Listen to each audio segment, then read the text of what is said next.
네, 성경의 구조와 핵심을 보는 하이라이트 성경, 오늘은 신명기를 공부하도록 하겠습니다. 지난 시간에 우리는 민수기를 살펴봤습니다. 민수기는 이제 시내산을 떠나는 이스라엘 백성들이 광야에서 40년 동안 방황을 하게 되는 여정을 담은 책이라고 그랬죠. 민수기의 마지막 장면은 이제 신세대 등장으로 끝이 났었습니다. 그리고 이제 신명기로 이어지게 되겠는데요. 신명기는 한마디로 말하면 설교라고 할 수 있겠습니다. 네, 신명기 1장 1절에서 그 신명기가 어떤 책인지를 설명하고 있습니다. 그것은 모세가 요단 저쪽 숲 맞은편, 그렇죠? 요단강 동편 이 이스라엘 백성들이 이제 도착한 이곳에서 이제 선포한 말씀이라 그래서 설교라고 할 수 있겠는데 그 무엇에 대해서 설교한 말씀인가라고 하면 5절에 있는 말씀대로 율법을 설명하기 시작했더라. 그래서 처음 그 율법을 받았던 시내산에서 율법을 받았던 그 출애굽 세대는 광야에 40년 동안 죽었기 때문에 이제 새로운 세대에게 율법을 다시 설명할 필요가 있었습니다. 그래서 모세가 이 새로운 세대에게 율법을 설명한 설교, 여기에는 이제 세 편의 설교가 들어있어요. 그래서 이제 과거를 회고하는 설교로부터 이제 율법이 어떤 내용인가 하는 것을 설명하고, 그리고 이제 그 율법을 지켰을 때 복을, 불순종하면 저주를 받는다는 미래에 대한 설교, 이렇게 세 편, 과거와 현재, 미래에 대한 설교, 그리고 마지막 이제 모세가 죽고 여호수아가 승계하는 것으로 이제 신명기는 마무리가 되어집니다. 살펴보도록 하겠습니다. 첫 번째 설교는 모세가 과거를 회고하는 것이었습니다. 그래서 광야에서 어떻게 방황하게 되었는지, 그리고 요단 동편에 와서 있었던 일, 그리고 4장에서 이제 마지막 마무리로서 순종을 권고하는 말씀입니다. 자, 먼저 1장 1절로 5절에서는 이 신명기가 어떤 책인지를 설명하는 그 내용으로서 서론이라고 할 수 있겠고요. 그리고 이제 6절부터 이제 하나님께서 시내산을 떠나라고 명령하셔서 이제 백성들을 이제 천부장, 백부장 이렇게 조직을 해서 이제 행진하고 떠나는 그런 내용이었었죠. 그런데 19절에 와서 보면은 그들이 이제 가데스 바네아에서 정탐꾼을 들여보냈다가 이제 그 땅에 들어가지 않겠다고 거역하면서 하나님의 심판을 받았습니다. 그래서 광야에 40년 동안 방황하게 되었었죠. 자, 그리고 나서 이제 2장으로 넘어가서 이제 이야기드립니다. 요단강 동편에서 여러 그 족속들을 만나게 되는데요.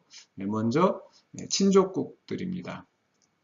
2장 1절로 23절에 소개되고 있는 이 친족국들은 바로 에돔과 모압과 암몬인데 에돔은 에서의 후손으로서 하나님께서 그들과 다투지 않도록 하셨습니다. 그런데 그래서 이스라엘 백성들이 평화적으로 지나가려고 했지만은 에돔 족속은 반대를 해서 그들은 이제 멀리 이렇게 돌아서 오게 되죠. 그리고 모압에 와서 이제 그 1세대가 멸망하는 그런 이제 상황이 되었었고, 그리고 암몬 족속의 땅을 지나오는데 이 모압과 암몬 역시 롯의 후손이었기 때문에 하나님께서 그들과는 다투지 않도록 하셨습니다.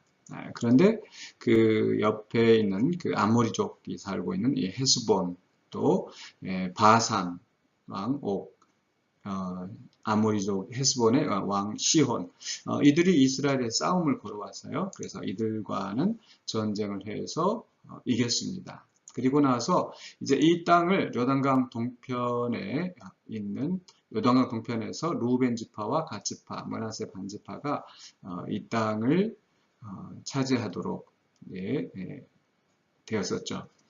자, 그리고 나서 23절로 29절까지에서는 하나님께서 모세에게 약속의 땅에 들어가지 못하도록 금지하셨던 그런 내용이 있습니다. 그래서 모세는 한 번이라도 그 땅을 바라보기를 원했지만은 하나님께서는 단호하게 그것을 막으셨어요. 그 무리바 사건의 일로 하나님의 거룩함을 나타내지 아니하셨기 때문에. 어쩌면은 모세가 이제 요단강을 건너서 그들과 함께 갔었다고 한다면 이제 거기에서도 여전히 원로로서 아마 많은 간섭을 하지 않았었을까. 그래서 차라리 여기에서 이제 모세의 한계를 여기까지 한계를 정하시는 것도 나름대로 하나님께서 선하신 뜻이 있지 않을까 생각이 돼요. 그리고 나서 이제 4장은 첫 번째 설교에 순종을 권고하시는데 먼저 1절로 8절에서 바로 하나님의 규례와 법도를 지키라. 바로 이 규례와 법도는 하나님께로부터 받은 명령이라는 거죠.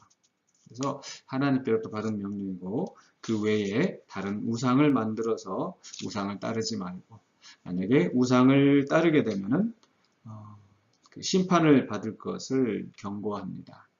그러나 또 그 이후로 있을 구원에 대해서도 이제 말씀을 하고 있어요.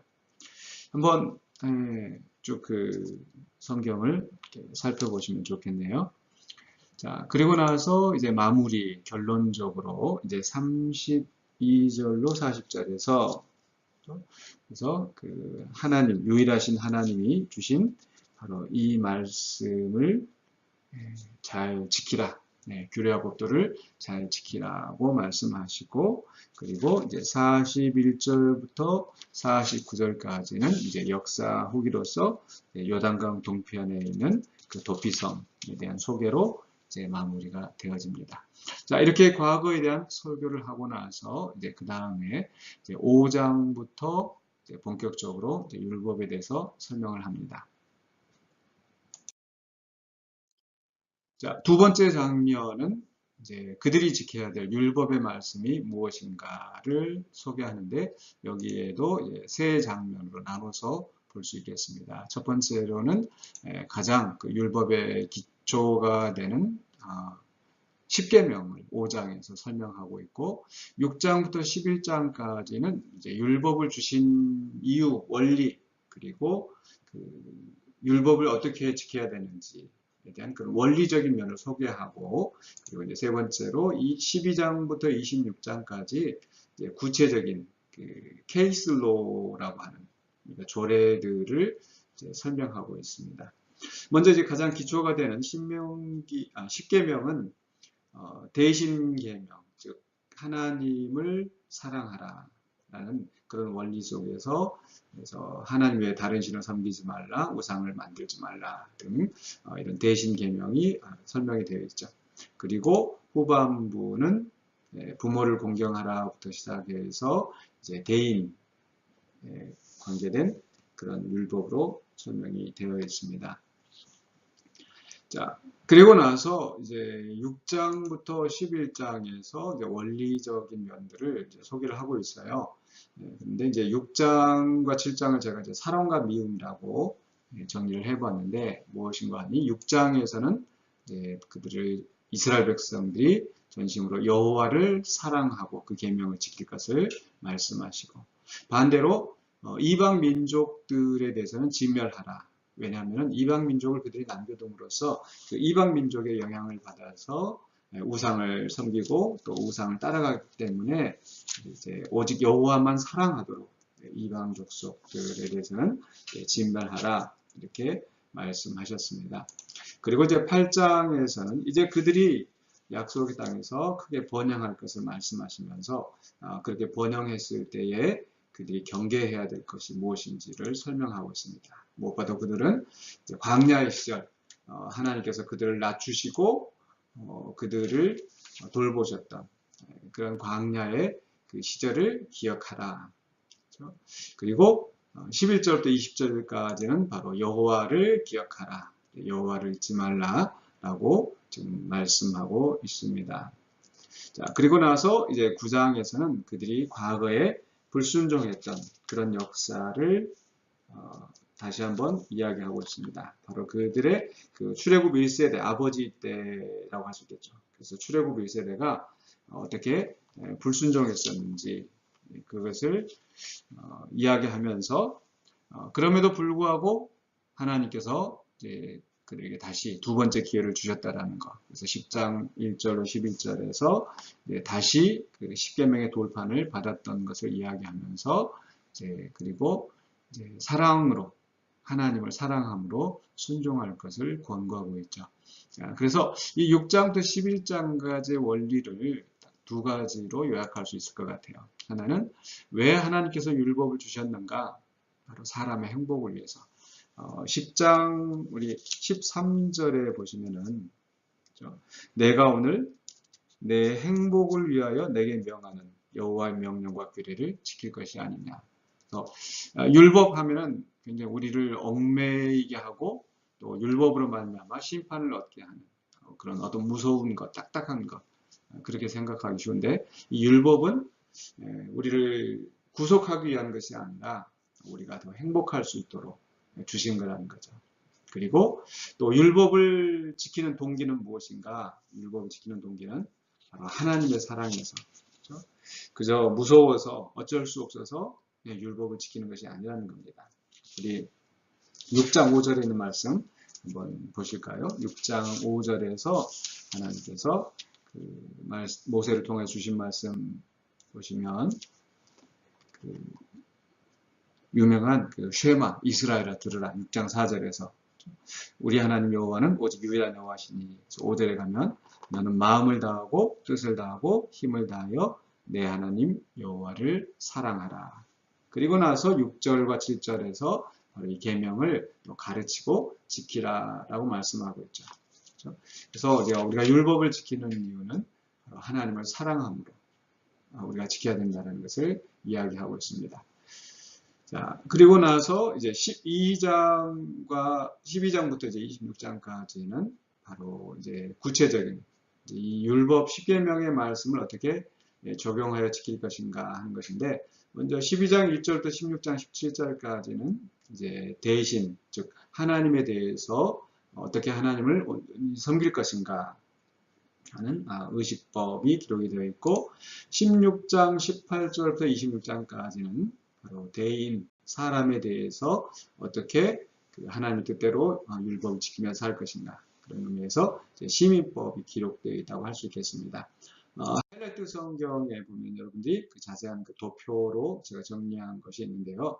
그렇죠? 12장부터 16장 17절까지 보면은 첫째 계명인 다른 신을 섬기지 말라라고 하는 그 계명에 관계된 이 말씀들, 이방 민족을 따라 그들의 신을 섬기지 말라, 또 다른 신을 섬기자고 선동하는 자는 죽이라. 그리고 이제 두 번째로는 이제 우상 숭배를 하지, 우상을 만들지 말라, 또 우상을 숭배하지 말라라는 말씀과 관계된 내용들이 쭉 기록이 되어 있습니다.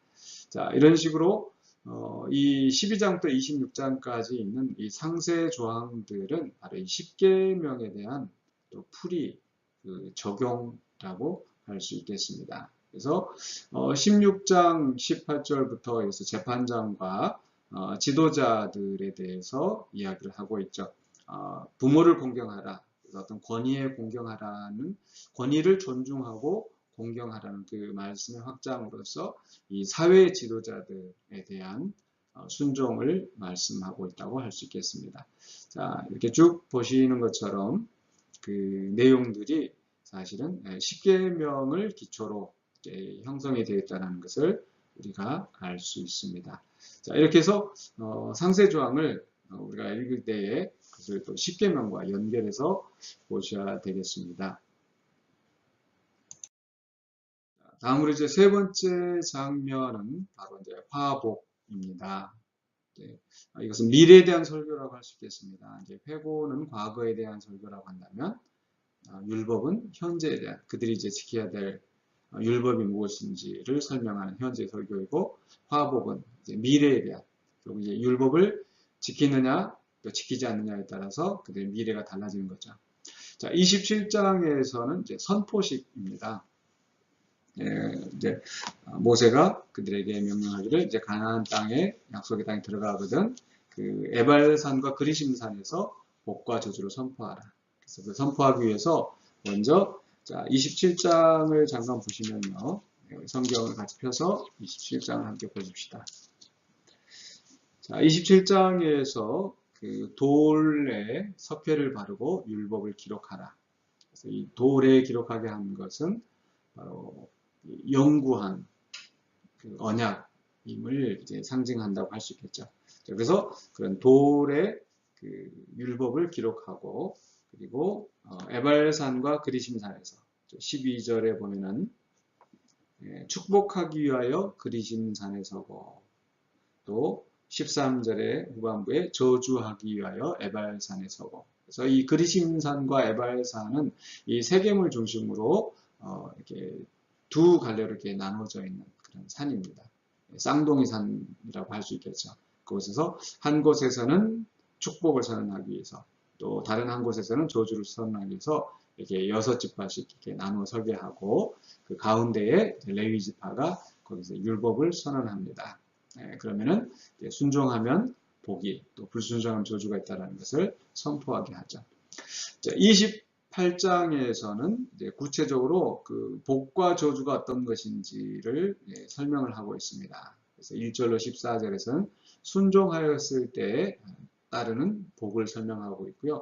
또 거기에서 이제 그 복의 내용도 이제 크게 두 가지로 나눠지는 것 같습니다. 하나는 전쟁이 있을 때 그들이 이긴다라는 것. 7절에서 보시면은 그 7절에서 자, 하나님께서 그들에게 복을 주시는데, 이제 너를 대적하기 위하여 일어난 적군들을 내 앞에서 패하게 하시리라. 그래서 그 땅이 안전하게 보호함을 받는 것이 중요하죠. 그리고 11절로부터 이제 14절까지는 그 땅에서 풍성함을 누리게 될 것을 이야기합니다. 그래서 사실 이 두 가지는 함께 가야 되겠죠.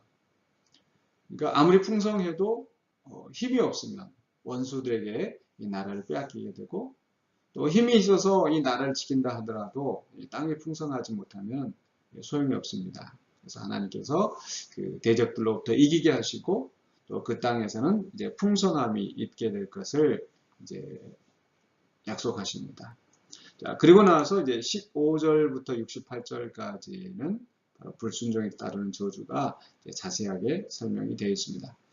순종이라는 내용보다 순종에 따른 복보다 불순종에 따른 저주가 더 많은 것이 좀 이상하게 볼지 모르겠지만, 원래 법이라는 것이 지키지 않았었을 때 따르는 형벌, 그게 중요한 거죠.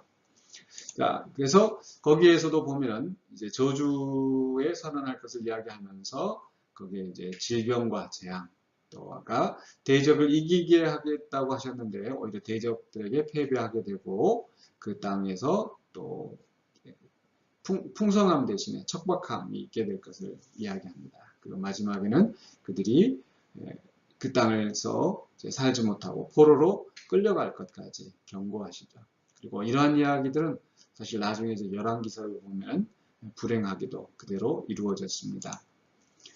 자, 29장부터 30장에서는 이제 마무리하는 겁니다. 그래서 29장 1절로 13절에서 과거와 현재 세대, 즉 이제 출애굽부터 시작해서 요단 동편 정복에 이르기까지 하나님께서 이스라엘 백성들에게 보여주신 권능과 은혜를 상기시키면서 순종을 권고하는 거죠.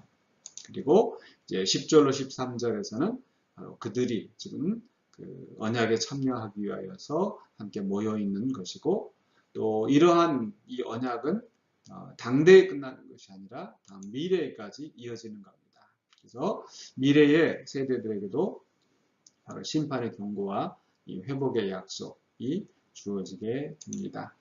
자, 그리고 이제 30장 11절 20절에서 복과 저주의 갈림길, 모세가 이스라엘 백성들에게 율법을 가르치고 이제 복과 저주의 갈림이 있다는 것. 그래서 복을 선택할 것이냐, 저주를 선택할 것이냐의 결단을 하게 합니다. 이제 마지막 네 번째 장면은 이제 승계입니다. 이제 모세가 이제 모든 것을 사역을 마무리하고 여호수아에게 자기 사역을 넘겨주는 거죠. 그래서 이제 31장에서는 이제 후계자를 세웠습니다. 여호수아를 후계자로 세우게 되는데, 먼저 이제 31장에서 모세가 여호수아를 세워서 백성 앞에서 이제 후계자로 세우고, 그리고 14절부터는 이제 하나님께서 바로 이제 여호수아, 모세와 여호수아를 함께 불러서 이제 그 후계자로 세우는 그런 내용입니다. 자, 32장과 33장에서는 이제 모세의 마지막 말이라고 할 수 있겠습니다. 그래서 32장은 이제 모세의 노래인데요. 바로 앞에 31장에서 이 백성들의 그 완악함을 경고한 바가 있습니다. 그래서 19절에 보면은 그러므로 이제 너희는 이 노래를 써서 이스라엘 자손들에게 가르쳐 그들의 입으로 부르게 하여. 그러니까 이들이 언약을 어기고 이방 나라에 쫓겨갔을 때 바로 이 노래를 부르면서 회개하고 돌아올 것을 권고하셨습니다. 그래서 32장에서 바로 그 모세의 노래가 나옵니다. 참 슬픈 노래죠. 하나님의 법대로 온전히 순종하면서 살았다면 복을 누렸을 텐데 그러지 못하게 될 것을 미리 또 알게 하시고 또 경고하게 하신 거죠. 자, 그리고 나서 33장에서는 조금 더 긍정적인 내용입니다. 모세가 12지파를 축복하는 겁니다. 마치 야곱이 그 12아들을 축복하면서 마지막 죽기 전에 그 아들들을 축복했던 것처럼 이제 모세도 죽기 전에 이 12지파를 축복하면서 죽습니다. 그리고 나서 이제 34장에 가서 이제 모세가 죽고 그리고 그에 대한 장례를 묘사하면서 이제 신명기가 마무리가 되어지죠. 모세의 설교인데 회고 그리고 율법 그리고 화복 그리고 마지막 승계 이렇게 네 장르로 보시면 되겠습니다. 자, 그리고 이제 이어서 이제 다음 시간에는 이제 여호수아부터 사사기, 룻기를 살펴볼 텐데 여호수아부터 룻기는 약속의 땅에서 일어난 이야기입니다. 드디어 이제 이 백성들이 약속의 땅에 들어가서 이제 어떤 일이 일어나는가 그 약속의 땅에서 일어난 일들을 우리가 또 공부해 보도록 하겠습니다. 수고하셨습니다.